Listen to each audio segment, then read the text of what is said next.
Le Seigneur soit avec vous. Et avec votre esprit. Bonne nouvelle de Jésus-Christ, selon saint Matthieu. En ce temps-là, Jésus disait à la foule en ces paraboles: le royaume des cieux est comparable à un trésor caché dans un champ. L'homme qui l'a découvert le cache de nouveau, et dans sa joie, il va vendre tout ce qu'il possède et il achète ce champ. Ou encore, le royaume des cieux est comparable à un négociant qui recherche des perles fines. Ayant trouvé une perle de grande valeur, il va vendre tout ce qu'il possède et il achète la perle. Acclamons la parole de Dieu. Louange à toi, Seigneur Jésus. Le royaume des cieux est comparable à un trésor caché dans un champ. Et celui qui l'a découvert va vendre tout ce qu'il possède pour acheter ce champ. Et un négociant qui trouve une perle de grande valeur va vendre tout ce qu'il possède et il achète la perle. Que veut dire notre Seigneur dans ce message évangélique qu'il nous adresse ce dimanche matin? Un jour, j'ai oublié son nom malheureusement, François d'Assise, dont le père était très riche. C'était un commerçant qui vendait beaucoup de tissus et qui était très connu, très renommé dans la région. Et il aurait tant voulu que son fils prenne la succession et puisse reprendre aussi le commerce. Il aurait tant voulu, le papa. Et voilà que le fils avait, bien sûr, connu toute la richesse, toute la prépondérance qu'il y avait dans toutes les connaissances qu'il avait. On vivait bien, il y avait de l'argent, il y avait des grandes fêtes, le fils était heureux. Et un jour, il va dans une chapelle et tout d'un coup, il voit le Christ en croix qui lui dit: va, vends tout ce que tu as et donne-le aux pauvres, puis viens, suis-moi. Il est bouleversé, mais il dit: Seigneur, moi j'ai un bon avenir, mon père est riche, je vais avoir une belle situation, un bel avenir. Je voudrais bien. Mais la parole du Seigneur était plus importante et plus accaparante, plus profonde, plus insistante. Alors que fait François? Il a suivi notre Seigneur. Malgré ce que son père a souhaité. Il respectait son père, bien sûr, il lui obéissait, bien sûr, mais c'était plus fort que lui. Il fallait qu'il suive notre Seigneur. Et un jour, le père, bien sûr, n'était pas d'accord du tout avec son fils, parce qu'il souhaitait que son fils puisse reprendre la succession. Il était riche, c'était important. Le père voyait tout cela. Et alors, il y avait une grande assemblée. Et le père était là. Et il accusait son fils. Alors le fils a pris ses beaux vêtements, les a déposés aux pieds de son père, et l'évêque, avec sa cape, a pris François sous sa protection. Et c'est comme ça que François d'Assise a suivi notre Seigneur, qu'il est devenu célèbre. Non pas par des discours, des grandes activités, des grandes réunions, non, en suivant notre Seigneur, le poverello d'Assise, comme on dit. Eh bien, c'est un enseignement extraordinaire. Mais si souvent, nous-mêmes, nous nous plaignons de ce que nos enfants et nos petits-enfants, même dans ma famille, ils ne pratiquent plus, ils ne vont plus à messe. Ils ne savent plus ce que c'est. On ne sait plus ce que c'est que le bon Dieu. L'Évangile ne connaît pas. Comme on est loin dans notre monde. Et je connais, je vous l'ai déjà parlé, ce monsieur qui est dans un home, qui était chrétien, mais plus de croix, pas d'un signe, rien du tout. Au moins s'il avait au moins une croix ou un insigne, une icône, rien. Pour essayer de raccrocher un peu ce monsieur qui est atteint de la maladie d'Alzheimer, pour retrouver un peu d'espérance, un peu de lumière, un peu de foi, ça lui permettrait de tenir. Rien. Et toute notre société est partie comme ça. Il n'y a rien. Dieu n'existe pas. Oh, ben, tu as tes idées, tu y crois, c'est toi, c'est ton affaire, c'est ton choix, mais moi, ça ne m'intéresse pas du tout. J'ai mes affaires, j'ai mes activités, j'ai mes organisations, et je n'ai pas le temps de parler de tout ça. D'ailleurs, la télévision, Internet et tout cela, ne parle plus du tout du bon Dieu. Ça ne nous intéresse pas. Qu'est-ce que vous voulez qu'on fasse? On est bien comme on est, on n'a pas besoin de changer. Et cependant, vous savez, à cause du fait que la terre brûle, que ce soit en Grèce, des feux terribles, que ce soit au Canada, que ce soit en Algérie, que ce soit bien dans des pays, le feu brûle. C'est fort quand même. Que faire? Alors il y a des experts scientifiques qui vont se réunir, discuter, faire des rapports, des conférences, des assises, etc. Tout ça c'est très bon. Mais où est le vrai problème? Le vrai problème, il est dans le cœur de l'homme, dans mon cœur à moi aussi. Hein? Parce que, comme dit saint Paul, je ne fais pas le mal, je ne fais pas le bien que je veux faire, mais je fais le mal que je ne veux pas faire. Ça, c'est l'homme et le péché de l'homme. Moi-même, hein, chacune d'entre nous, c'est comme cela. Alors, voyez-vous,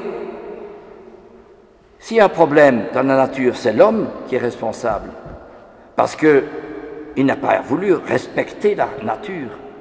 Il en a profité et maintenant la nature se rebelle. Et alors, parce que justement, si on réfléchit bien, qui est-ce qui a fait la nature? Qui est-ce qui a fait le soleil, la lune, les étoiles, la nuit, le jour, la mer, les oiseaux, les poissons, tout ce qui va dans la mer et tout cela? Encore un paquebot là, en Hollande, qui a brûlé, avec plein de voitures dedans, voitures électriques. Mais, voyez-vous, c'est ça qui est important de redécouvrir. La nature, ça ne m'appartient pas. Hein. C'est Dieu qui me l'a donné. Alors justement, si c'est Dieu qui me l'a donné, j'ai le respect de la nature, j'ai le respect de l'autre, j'ai le respect de la personne âgée, j'ai le respect des gens, etc. Souvenez-vous des jeunes, la violence des jeunes en France. C'est fort quand même. D'où vient cela? On a perdu le bon Dieu. On ne prie plus. La seule façon, l'unique façon, l'unique remède pour remédier au réchauffement climatique et remédier aux problèmes de la société, l'homme doit se mettre à genoux. L'homme doit se mettre à genoux. C'est la seule façon. Parce que sinon, c'est l'orgueil, l'égoïsme, le profit, l'arnaque, le mensonge. C'est évident. Nous sommes tous comme cela. Et moi, le premier, c'est pas parce que je prêche que j'en suis délivré, ce n'est pas vrai. Mais il faut la prière, se mettre à genoux. Alors, bien sûr, il y a une vérité. Il y a la vérité de l'homme. Le problème, c'est le problème de l'homme. C'est anthropologique. C'est-à-dire l'étude de l'homme, la connaissance de l'homme. Demain, lundi, 31 juillet, pardon. C'est le 30e anniversaire de la mort du saint roi Baudouin. C'était un grand homme quand même. Hein? Un exemple merveilleux d'honnêteté, de fidélité, de générosité, d'attention aux autres. Vraiment, c'était quelqu'un qui avait beaucoup d'ascendant. Et on dit même que tout qui allait le rencontrer, quand il le quittait, se sentait meilleur d'avoir vu le roi Baudouin. Et au Maroc, des jeunes me disaient ça, des jeunes Marocains, que quand le roi Baudouin est décédé, on a arrêté les émissions à la radio, et au Maroc, on a parlé du roi Baudouin, de ce qu'il avait fait, de ceci, etc., des événements. Et souvenez-vous, quand le roi Baudouin était jeune, roi, il allait avec l'abbé Froidure rencontrer les pauvres à Bruxelles, dans des situations indescriptibles de pauvreté. Lui, le roi, il allait là. Les gens ne se rendaient pas compte que c'était le roi. Et par après, on se rendrait compte, c'est le roi. Il vient nous voir, nous qui sommes si malheureux. C'est extraordinaire quand même. Voyez-vous, c'est ce que disait la première lecture. Si nous avons entendu, tu ne me demandes pas la richesse, la gloire, l'honneur, mais tu demandes simplement un cœur intelligent et sage pour gouverner.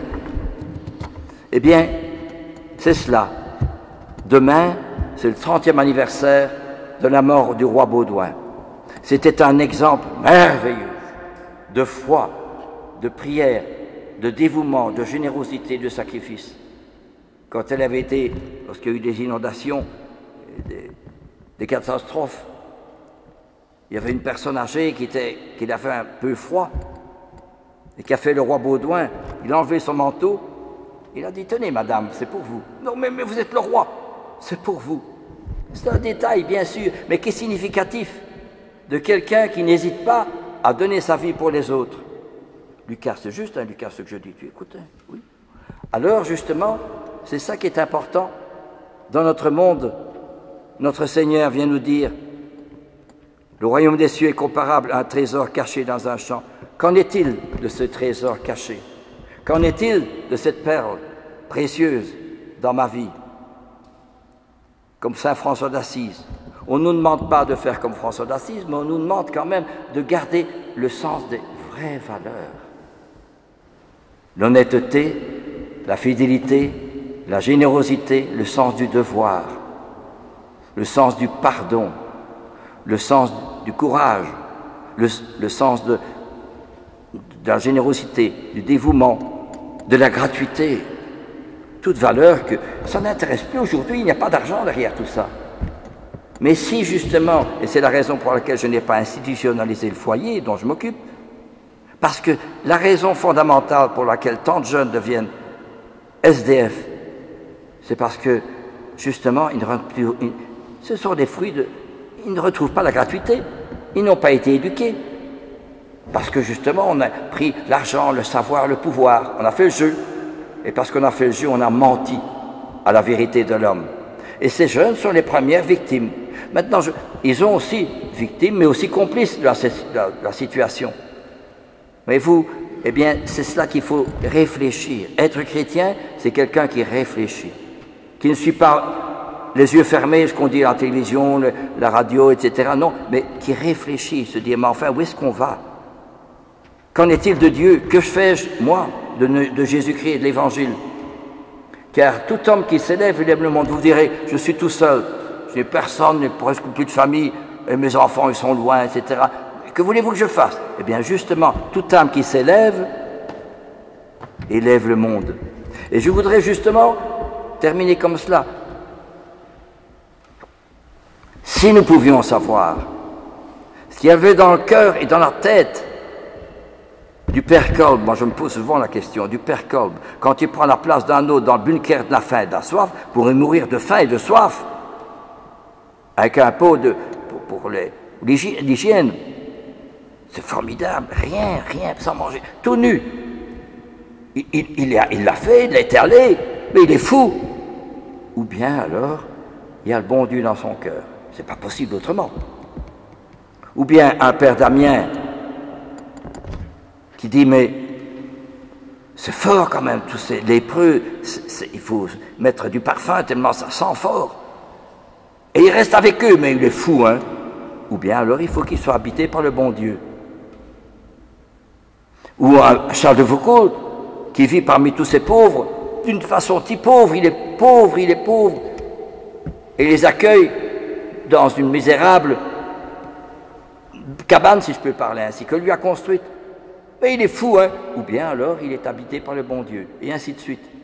Voyez-vous, c'est ce que nous avons oublié. Moi, quand il m'arrive, je suis sur des problèmes, des jeunes, des difficultés. J'ai encore un qui ne voulait plus être suivi à l'hôpital, et on a parlé de couper la jambe, parce que suite au diabète, il ne se soignait pas. Mais c'est terrible. Alors voyez-vous, Dominique, eh bien justement c'est cela que nous pensons. Et je pense à ceux-là qui ont donné leur vie. Eh bien ce sont des exemples. On ne nous demande pas d'aller jusque-là, mais on nous demande de faire comme le roi Baudouin. Rester fidèle aux vraies valeurs. Car la grandeur de l'homme se mesure à sa puissance de communion. La grandeur de l'homme se mesure à sa puissance de communion. Amen. Alléluia.